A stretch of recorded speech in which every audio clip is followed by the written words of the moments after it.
Good morning, Todd. Today I'd like to explain to you a little bit about the 5x12s that you're going to be setting up in your upcoming job. First of all, there's 8 inches of thread right down here in the bottom that is carved right into the plastic. When we extrude the stuff, we put that thread in there. Some of them are a little tougher than the other. We haven't perfected it 100% yet, but it's still pretty nice. All these Strelas are the same, and it starts out 1 foot down from the bottom. There's a grade nail hole, and in that grade nail hole, sure enough, we found a grade nail. That grade nail is in there, and that's what we use to mark it. That's your splashboard sits right here above it, where it goes. I'm going to put together a pedestal rod for you to do it. Now on these 5x12s that you're getting, there's going to be an embedment of 6 foot on there. So what Dan wants you to do is put these cages in. And if the pedestal goes on like that with the hat section up to the top, this washer goes on there. The reason that it's like this is, 1, it helps us on shipping, and 2, when you're putting up the building, it helps because you're turning here and the plate don't turn. This plate right here is very nice. You can push on it with a 2x4. You can push on it this way and move yourself around the side of the hole where you go in. So this is a assembled pedestal that we would go in. When we start out with the job, we would pound these grade nails in, and then we kind of measure the depth of our holes that we got, and say, hey, well, this one is a little bit more than 6 foot. I'll just show you a little bit here now how we would do it to go in. And this one works. Whoops. Somebody had to wrench out. Ouch! Somebody had to wrench out. It was me that did it. Now, to make it go a little bit easier, what we do is just put a little bit of oil on the rod. When we put a little bit of oil on the rod, and we come in there.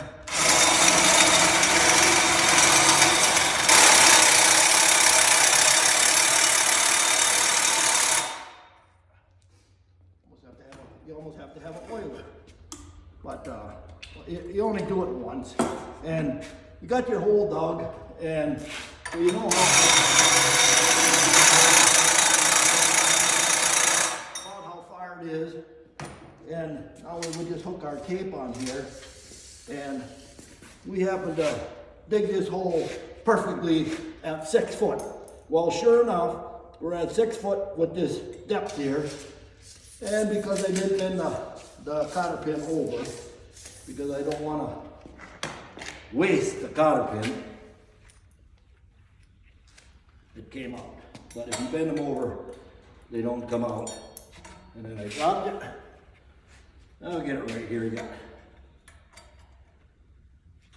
That would be our 6 foot embedment that we got in there. This hole is right perfectly dug deep. If it would be the hole from grade was 6'2", we would simply just let out enough, and then we'd get it in there. Now to pick this thing up, this is pretty tough right here. Them 8 inches of threads are pretty tough, and you can do it, but they ain't super tough. And to get it a little bit, what we do now is we just poke a carrying strap right in through here. We got a 1/2x9 hole in there, and then we just pick it up with the skidster or whatever, pick it up and swing it around and set it gently down in the hole. If you got like these here are 5x8 that's going to your job also. If you got the 5x6s, life's a little bit easier. These 5x12s are a big piece. But we just pick it up, drive over there and set it down into the hole. It goes pretty good. Then you can get on the side of the hole, and as I said before, you can take your 2x4 and push it one way or the other down there. Then after that, I think on this job, that Engineer Dan has some more rods that's going to go down in here to help out the tying on this whole concrete footing to these rebars coming out of the Strela. Okay, so now we pick it up. We got it in here. We pick it up, we swing it around, set it down in a hole. We got everything in there. We got our lines on the building. We plumb it up a little bit, and then we put the transit on.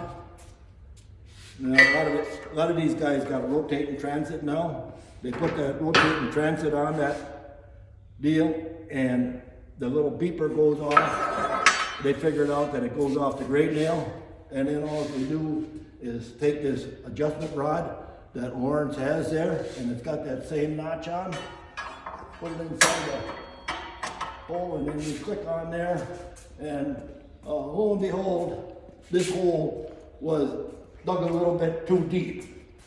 So then we would just take, and you can see down there, we adjust it up to whatever the height would be, but it would be standing down, and all this would be in the ground. From here, all the way down there would be in the ground. When we brace it, we just take we got it standing up like that, and if your hole is 12, 18, or 24, we take a 2x4 and we lay a 2x4 short one, maybe a 3-footer or 4-footer. We lay it across right on the deck, on the bottom. We lay it right on the ground. Deck, I'm thinking I'm out in the boat fishing. We lay it right on the ground, push it in the ground a little bit, and then on the inside, where it is right here, you would take one of your splashboard screws. There are special screws that go for the splashboard, and we just take one of them and put it on the inside against this 2x4 standing up in the ground. It don't go anyplace. If you're worried about it going anyplace, you can pound a stake on each side of it to hold it there, but most of the time we just use the ground pressure, and we take one of them screws and put it in there. Now I want to show you, I'm looking for a skeleton over here. If you come over here, here you see a whole raft of skeletons. Now these are